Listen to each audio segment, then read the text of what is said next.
Welcome to the Decentralized Mind Podcast.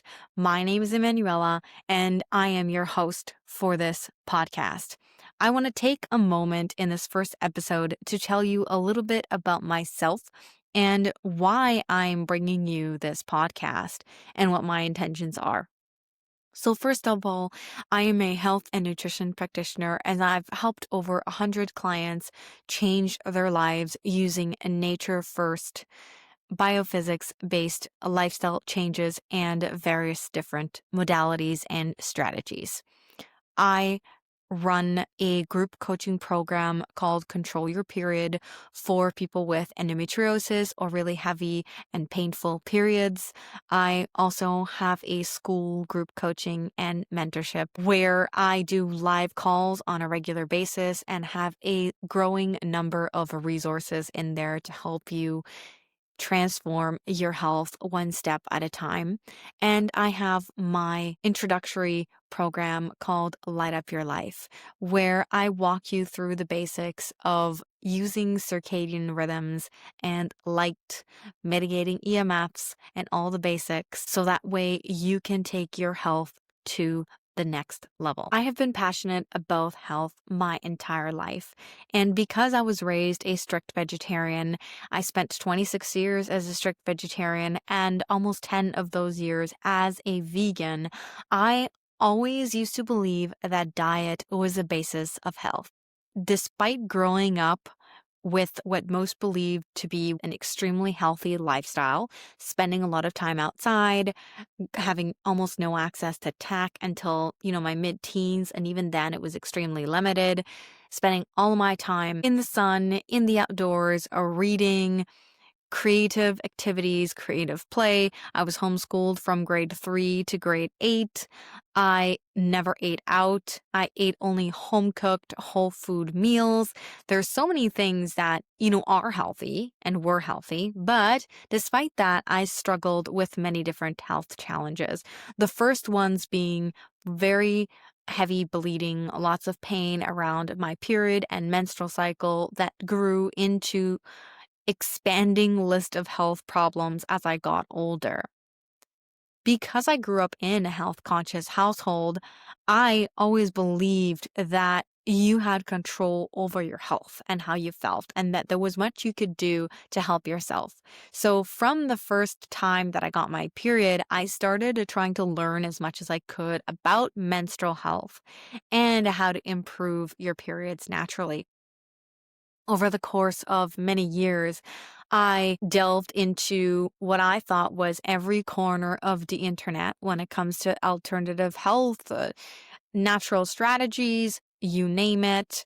I learned everything I could about conventional approaches to periods and menstrual problems, endometriosis. And as I got older, I used herbs, homeopathy, diet changes, eventually digging into Weston A. Price's research and completely shifting the way I ate.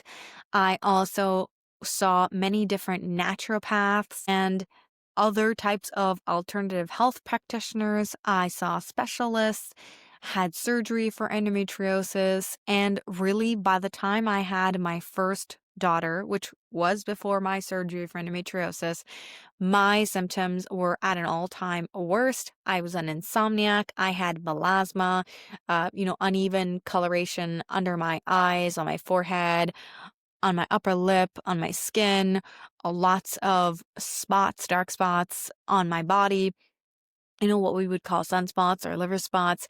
I was hypoglycemic, essentially, where basically I couldn't go more than a few hours without eating, without getting extremely dizzy, not being able to focus, losing depth perception, being unable to drive, all these issues. I couldn't think clearly.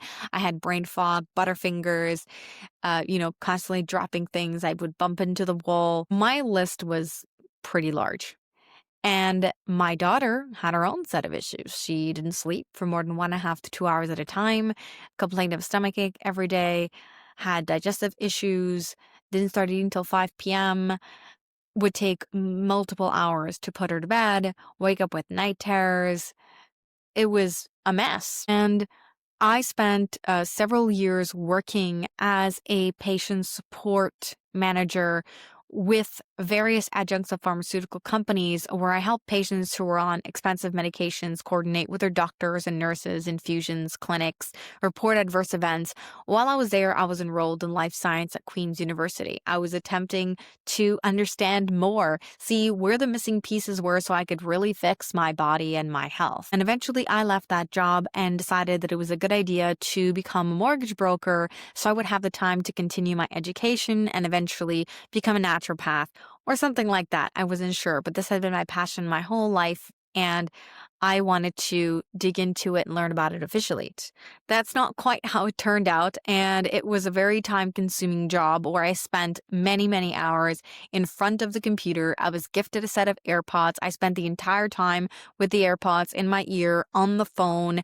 My exposure to tech, non-native EMFs, grew exponentially, and my health declined as a result. Eventually, I reached a breaking point where I was sick for over 30 days, sick like I'd never been sick before, and I realized it was time for me to make a change and go back to what I was originally wanting to do.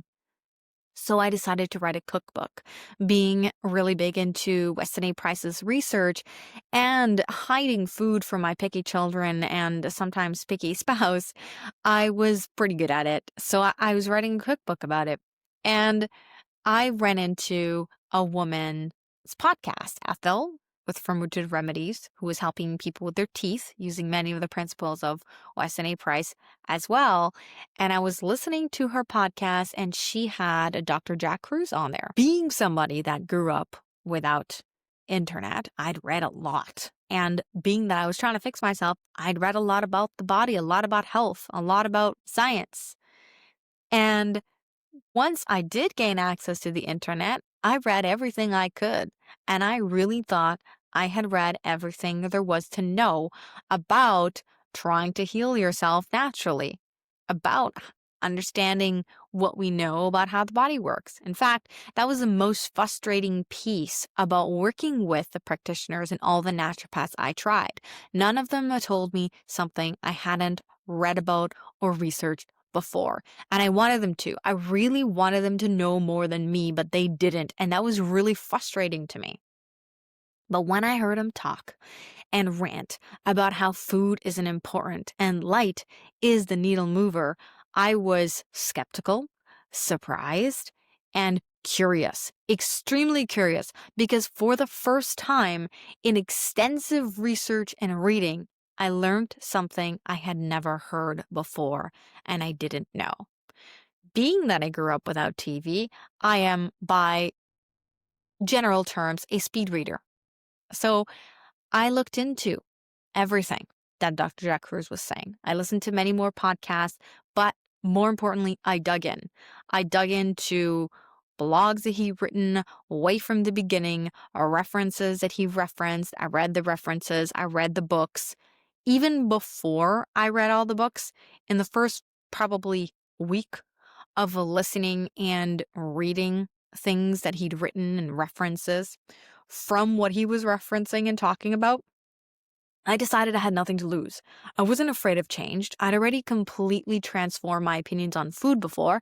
I went from, strict vegetarian and vegan to Weston A. Price and building my entire diet around seafood and organs and animal meats. So I'd done it before. So if I used to think that food was number one and it wasn't, well, what the hell? What did I have to lose? I had nothing to lose. My primary concern was my daughter. Despite my laundry list of health concerns for myself, I just wanted to fix her. That's all I wanted to do, like most parents. So I transformed my entire house very quickly, probably within 2 weeks. Changed all the light bulbs, tinted all the screens, installed apps for my phone, the TV, the tablets, everything. Started going out for sunrise every single morning with my daughter, keeping all the lights off, extremely dim, only slightly red, no white lights, no LEDs, all these things after sunset, spending as much time outside with as much skin exposed. All of these things I started doing right away. And within a week, my daughter's sleep completely changed. Her appetite changed. Everything started shifting. It took me a little longer, but for sleep, it moved fast. Within a few weeks, I was falling asleep within 15 minutes after struggling with insomnia and twitching or restlessness of the legs in the middle of the night. Once I learned about EMFs, unplugged my modem at night, kept my phone in another room. I used one tap zap, I zapped it, I kept it far away from me. It all disappeared. And slowly but surely, all of my problems disappeared. My periods completely transformed. They became effortless. My melasma went away completely. I had already ditched sunscreen, you know, probably almost a year prior to that in an attempt to fix my melasma. And while it was getting better, really understanding the rest of the pieces and implementing them changed it completely. And in the first 6 months, I read over 18 books to really understand the science and the story behind how light, electromagnetism affects our bodies and our health. And I read thousands of pages of literature and blogs to, again, verify because I was curious and very interested because my health and my daughter's health was improving so quickly. Of course, being that I had just gotten certified before learning about all of this as a nutritionist and had just launched my business, I started incorporating these things in my business right away because they were common sense. They were basic. They were based in nature.